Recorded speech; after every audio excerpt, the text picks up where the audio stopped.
Brother Steve Pritchard has done a pretty exhaustive study on the Gospel of John, and as I've been doing my own study, I refer back to some of the things that he pointed out in his study, and he shared a story that I think is very appropriate for our moving back into John chapter 11. I've been moving around a little bit. I haven't exactly kept things in order as we've been studying the Gospel of John, but we'll be back in John chapter 11. But he talked about a couple that had come to him. They had recently moved from another part of the country to where he was a pastor, and the couple came and said they had a problem. You see, they had transferred there with the company that his wife worked for, and shortly after they had left where they had been for the entire life and came there for a job, she lost her job, and they were very frustrated and didn't know exactly why the Lord would move them from one place to another and then remove their primary source of income. And as he was counseling them with that, he shared with them that the Lord can use those difficult times in order to help people to grow. I forgot to turn my microphone on.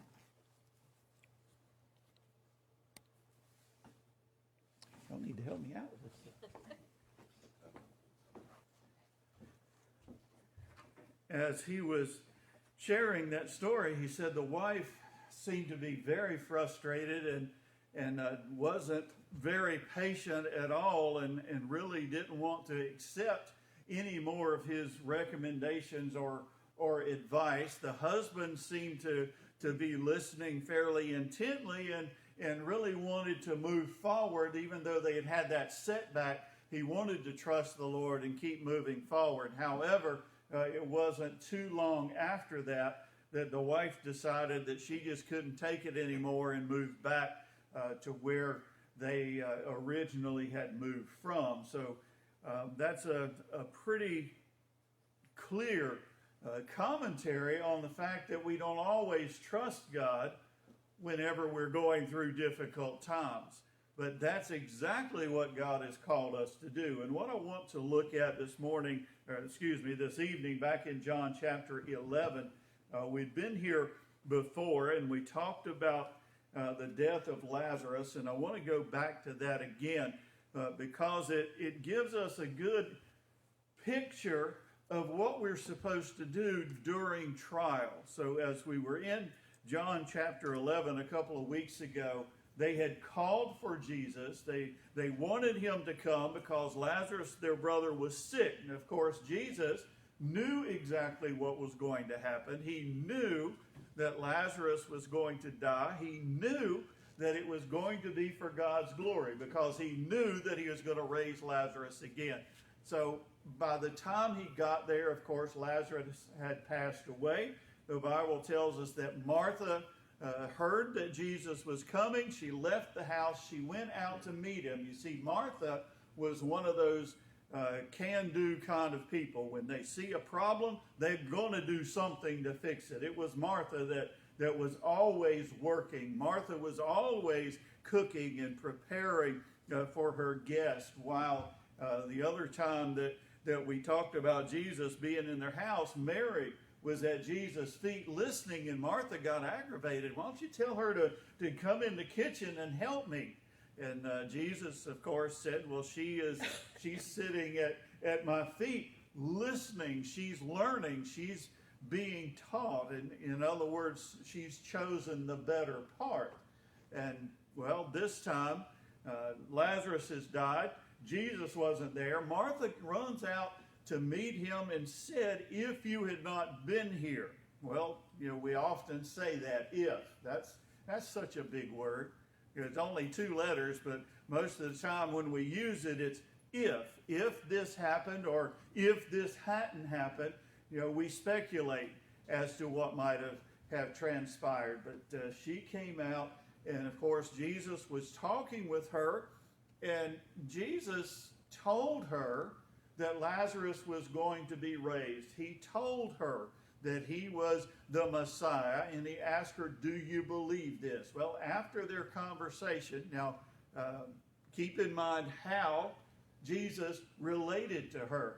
Martha was upset because her brother had died, and yet Jesus gave her a theology lesson, trying to build up her faith. He met her right where she was and ministered to her.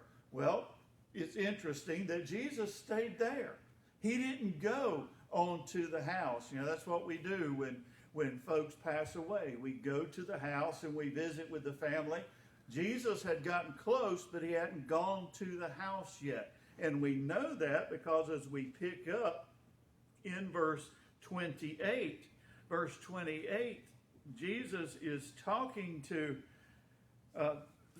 Mary was still in the house, surrounded by all the mourners that had come out to greet her. And then as we get to verse 28, it tells us that she said what she had to say to Jesus. Jesus in verse 26 said, Mary, do you believe this? In 27, she said, yes, Lord, I believe thou art the Christ, the Son of God, which should come into the world. And then verse 28 picks up our study tonight. When she had so said, she went her way and called Mary her sister secretly, saying, the Master is come and calleth for thee. As soon as she heard that, she arose quickly and came to him. Now Jesus was not yet come into town, but was in that place where Martha met him. So Jesus wasn't in a hurry. You ever notice that? Jesus doesn't ever seem to be in as much of a hurry as we are. When we have a problem, we want it fixed, and we want it fixed now. Whenever we come to Jesus with a prayer request, we want our prayer answered now. Whenever we're sick, we want it fixed now. We go to the doctor, we want a pill. You know, that's what we've grown accustomed to doing, isn't it? Whenever we're sick, we go to the doctor, we want a pill, we'll feel better tomorrow. Well, it rarely ever works that way, but that's what we want. But Jesus was not in so much of a hurry that he went rushing in. Martha came out to meet him. Martha went back and told Mary, Jesus wants to see you. So Mary came out to where Jesus was. And as we look at this passage, Jesus is showing us how he works in our time of trouble. So whenever we look at this passage, Jesus wasn't in a hurry to get there. He dealt with Martha from a theological standpoint, but notice how he deals with Mary. Verse 31, it says, the Jews which were with her in the house, talking about Mary, comforted her, and when they saw Mary, that she rose up hastily and went out, followed her, saying, she goeth to the grave to weep there. Then when Mary was come to where Jesus was and saw him, she fell down at his feet, saying unto him, Lord, if thou hadst been here, my brother had not died. So there's that word if again. Both Martha and Mary had that same feeling, had that same thought in their head, exactly as we still have today. When something bad happens, we start replaying those events. If I had done this, it would be different. If God had done that, it would be different. But notice that Jesus responds in love and relates to her in a different manner. So as we look at verse 35, Jesus therefore saw her weeping, and the Jews also weeping, which came with her. He groaned in the spirit and was troubled, and said, where have you laid him? They said unto him, Lord, come and see. Then verse 35, the shortest verse in the Bible, Jesus wept. Then said the Jews, behold how he loved him. So when we look at how Jesus dealt with Martha, it was a theological lesson, a time to build her faith. When he's ministering to Mary, it says he wept. he wept with her. So as we look at this passage of Scripture, we see that Jesus indeed is the one that brings comfort. He's the one that is always there with us. Now, I want to back up a little bit and notice something else that I skipped over, and I think it's important. Whenever we look at what Martha said to Mary, Martha could very easily have said, Jesus is here. But she didn't say that. She didn't say Jesus is here. She said specifically, the teacher is here. And that's exactly how she related to Jesus. Whenever she met Jesus on the road, he taught her a theological lesson. So when she went back, she took what she had learned and said, the teacher is here. Jesus is our teacher, isn't he? If we will let him. There's always something to learn, especially in difficult circumstances, in difficult trials. We can learn if we'll trust God. Sometimes we throw up our hands and say, I just can't do this. Well, that's not trusting God. Sometimes we get frustrated and we try to figure out our own plan. It's not trusting God. But when we trust him, he is always there to teach us and to help us through. Whenever we think about what Jesus is doing here over in John chapter 15, when we get there, we will see that Jesus tells his followers, apart from me, you can do nothing. You know, we've experienced that, haven't we? Whenever we find ourselves in a difficult spot and we try to figure our way out of it, doesn't normally work too well. But when God's plan comes together, that gets us squared away. So as Jesus is here, he's ministering to his friends. Martha was a take charge kind of sister, but Mary was kind of a quiet, sit back, watch what's going on. But Mary, whenever she came out to where Jesus was, it says that she fell at his feet. We need to take note of that and realize that when we have a problem, when we're struggling with something, when our whole world seems to be crumbling, we need to be falling at Jesus' feet, not trying to figure out our own way to solve the problem. Fall at his feet and trust him. He sympathized with her. He wept with her. There's not a big discussion of theological truth here. Why? Because that's not what Mary needed. Martha needed that assurance that Lazarus was going to be raised again. You know what Mary needed? Somebody to cry with her. You ever felt that way? You just want somebody to care enough to just be there. Just care enough to come and to be there with you. That's how Jesus related to her. Sometimes that's what we'll need, and Jesus is always there in our time of trial. Something else that we see very subtly in this passage is another reminder that the teacher, Jesus, is 100% God, but he's also 100% human. He was relating to both of them on a theological level, but also a very human level. When he was talking to Martha, he said, I am the way, the truth, and the life. He told Martha, I will raise Lazarus from the dead. I am the resurrection. That's God. Only God can do that. But with Mary, he wept. That's a human emotion. And he was not afraid to share that. So many times we think, I can't get excited and say amen in church, or I can't cry when things are bothering me. Jesus did. Jesus wept with Mary. You know, it's easy to say, well, he was close to Lazarus. Well, yeah, he was. but he was also close to Mary, and he was feeling her pain. He was having compassion and empathy with her. Whenever we look at how Jesus is living, he is living as fully a man, but also fully human. Something very interesting also I see in this passage along those lines is whenever we think about the earlier part of this passage, Jesus knew that Lazarus was going to die. He knew every bit of that. And yet when he was talking to when he was talking to Mary, he said, where did they lay him? Do you think Jesus, who knows everything, didn't already know that?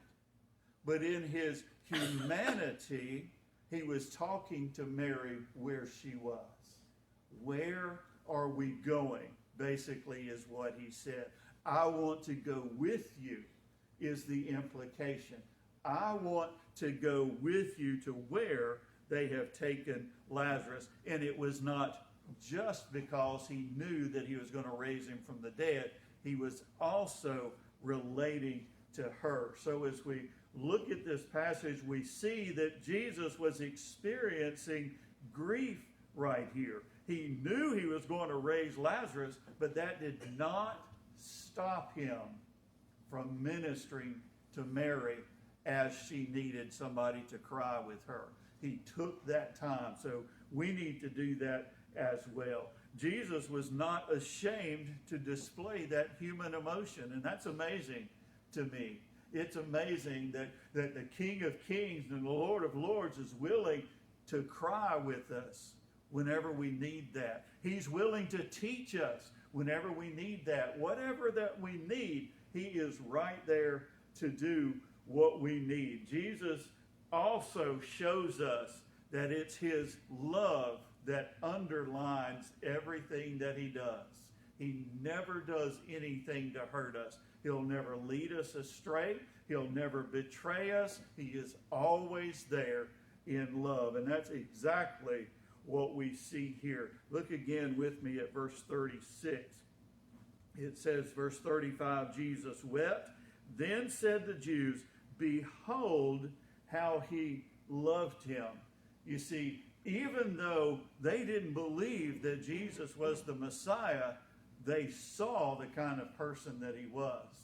They saw that. Now, the very next verse, of course, they show who they are. Verse 37, some of them said, could not this man which opened the eyes of the blind have caused that even this man should not have died? You see, there they are, getting ready to witness another tremendous miracle. They're questioning that Jesus is who he said he was. Jesus can open a blind man's eyes. Surely he should have been able to keep Lazarus from dying. And he could have. He simply chose not to.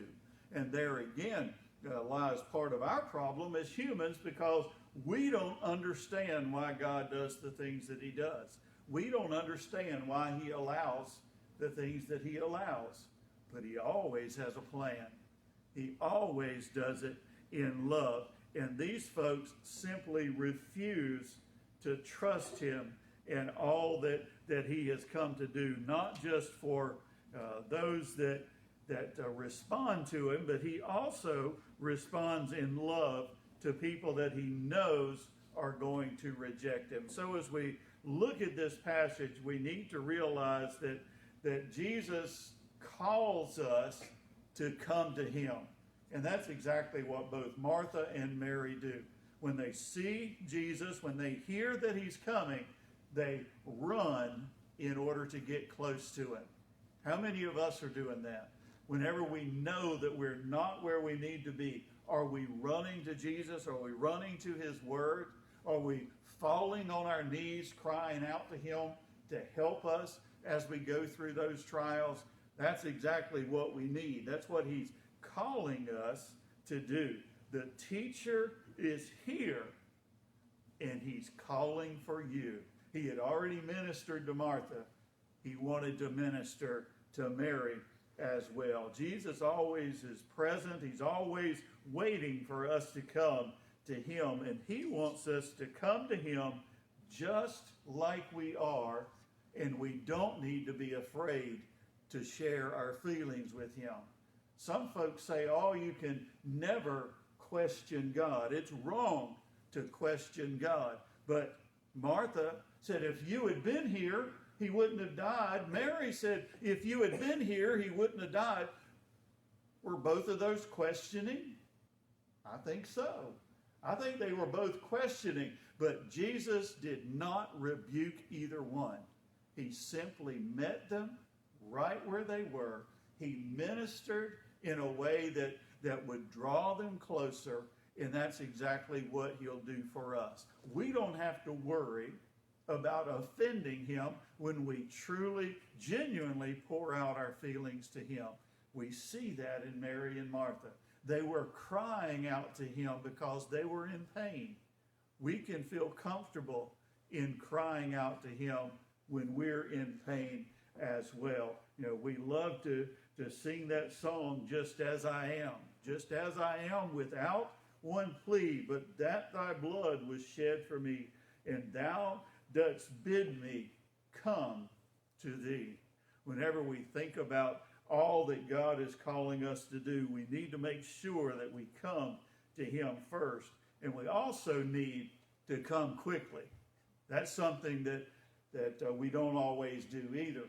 When Martha came in, Mary was surrounded by guests. She was surrounded by mourners. And yet Mary, it says, whenever Martha called her, she got up, left everybody, went to hear what Martha had to say, and straight out the door she went. Quickly going to Jesus.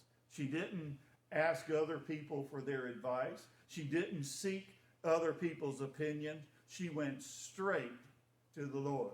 And we need to do that as well.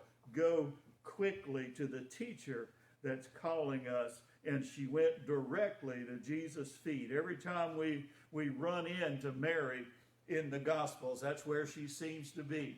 Now, when Jesus was there for a meal, she was right there at Jesus' feet. Here, as Jesus has come after Lazarus passed away, she's right there at his feet.